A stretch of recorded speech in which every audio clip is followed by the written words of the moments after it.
नमस्कार। जनशोध न्यूज़ में आपका स्वागत है। मैं प्रदीप तिवारी। आज भारत के लिए सांख्यिकी क्षेत्र के लिहाज से और आर्थिक रणनीति के हिसाब से एक महत्वपूर्ण दिन रहा, क्योंकि आज भारतीय अर्थव्यवस्था के लिहाज से जो राष्ट्रीय सांख्यिकी कार्यालय है, एनएसओ ने भारत के जो सकल घरेलू उत्पाद है, जिसे हम जीडीपी के नाम से जानते हैं, उसके गणना के आधार यानी बेस ईयर को चेंज कर दिया है। अब यह जो बेस ईयर है, ये 2022-23 से गणना की जाएगी, जो कि पहले 2011-12 हुआ करता था। इस सब का आखिर परिणाम क्या होने वाला है? जो डॉलर के मुकाबले भारतीय रुपए की कीमत लगातार गिर रही है, उससे जो लक्ष्य भारत ने रखा है, उसे हासिल करने में कहीं न कहीं भारत को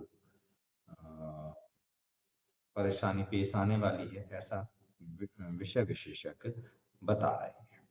जो भारत ने 5 ट्रिलियन डॉलर की इकोनॉमी का जो लक्ष्य रखा है, प्रधानमंत्री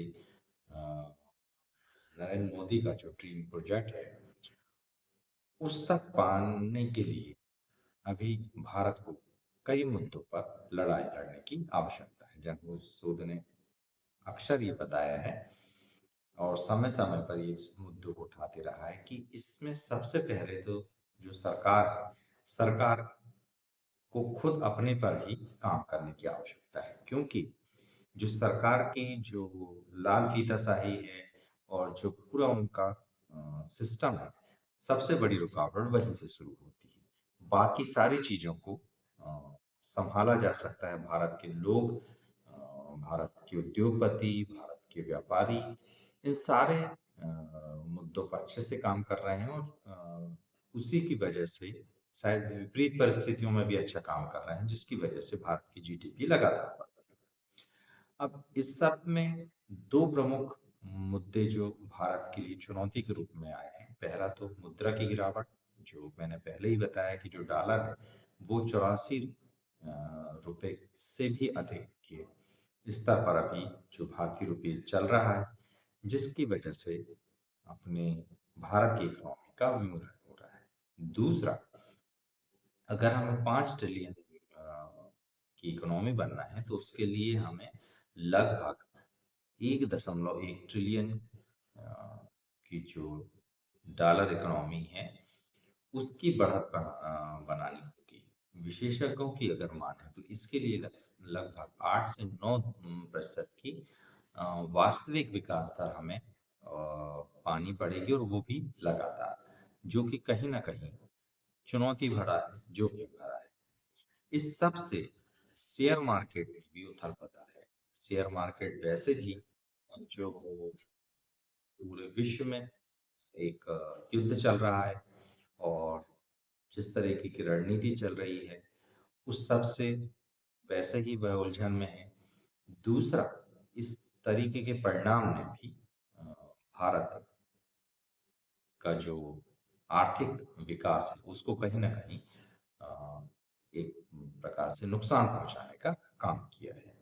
इसमें प्रति व्यक्ति आय का भी जो गणित है, वो जो वर्ष बदलने की वजह से सटीक हो गया है।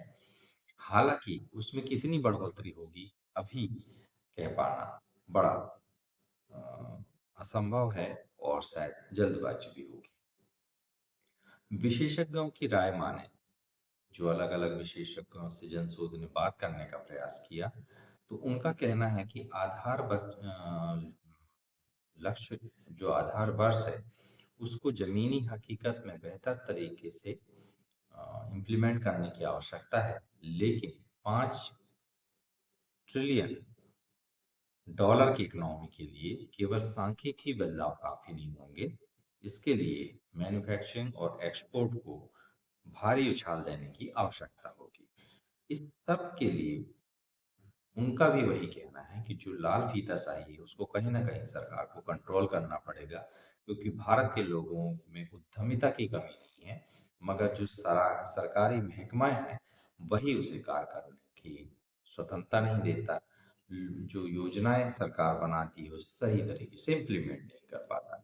इन सब पर सरकार को गंभीरता से काम करना पड़ेगा, और नहीं कर पाई तो ढाक की तीन बात ही होंगी, चाहे आप लक्ष्य कुछ भी रख लें, अगर उसको इम्प्लीमेंटेशन सही तरीके से नहीं किया जाएगा तो उस लक्ष्यों को हासिल करना असंभव सा हो जाएगा।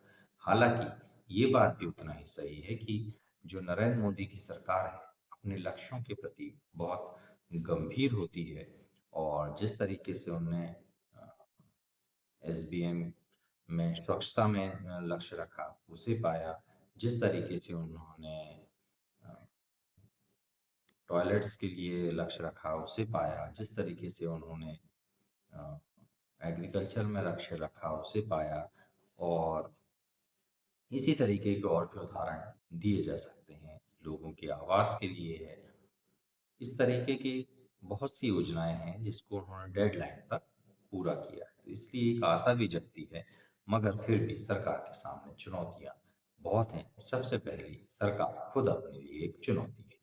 उसको कैसे सेंट्रल गवर्नमेंट, नरेंद्र मोदी सरकार काउंटर करती है, यही आगे इस पूरी जो एक ये योजना है और जो एक लक्ष्य है, उसे पाने में कितनी कारगर सिद्ध होगी भारत सरकार, ये सारा दारोमदार इस बात पर लक्ष्य करेगा कि वह अपनी मातहत जो अधिकारी कर्मचारी हैं, उन्हें कितने अच्छे से ट्रेंड कर सकते हैं कि वो इस लक्ष्य को पाने के लिए काम करें, ना कि इस लक्ष्य की रुकावट के लिए। आप इन सब मुद्दों पर क्या सोचते हैं? अगर आप हमें बताएंगे तो हमें खुशी होगी। बेखौफ पत्रकारिता और बुलंद आवाज को चुनना चाहते हैं तो लाइक और सब्सक्राइब करना ना भूलिएगा। देखते रहिए जनशोध। याद रखिए, सच को चिल्लाने की आवश्यकता नहीं होती, और राष्ट्र सर्वोपरि है।